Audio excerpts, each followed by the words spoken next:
আসসালামু আলাইকুম বন্ধুরা, কেমন আছেন সবাই? আশা করি সবাই ভালো আছেন। তো বন্ধুরা, আমি স্টুডেন্ট, লেখাপড়ার পাশাপাশি কিছু করা যায় কিনা তা নিয়ে আমি চিন্তা করতে লাগলাম। কেননা পরিবারের অবস্থা তেমন ভালো না। মধ্যবিত্ত পরিবারের জন্ম আমার। তাই লেখাপড়ার পাশাপাশি কিছু ইনকাম করে পরিবারকে সাহায্য করা যায় কিনা এটা নিয়ে ভাবতে ভাবতে মাথায় একটা আইডিয়া চলে আসলো। সে আইডিয়া হচ্ছে মুরগি পালন।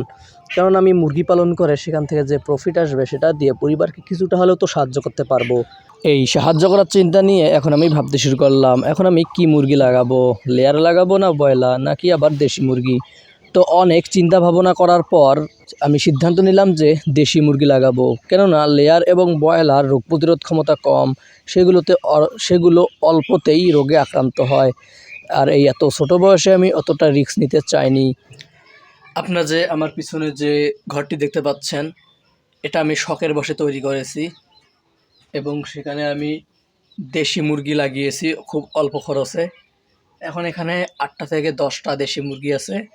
তো কিছুদিনের মধ্যে, অর্থাৎ 2 থেকে 3 দিনের মধ্যে আমি আরও 15 থেকে 20টা দেশি মুরগি নিয়ে আসবো আর এখানে রাখবো।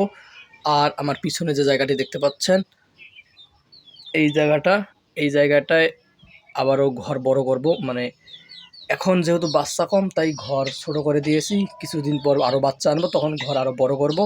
তো শখের বশে এই ছোট্ট একটি খামার তৈরি করেছি আমি খুব অল্প খরচে।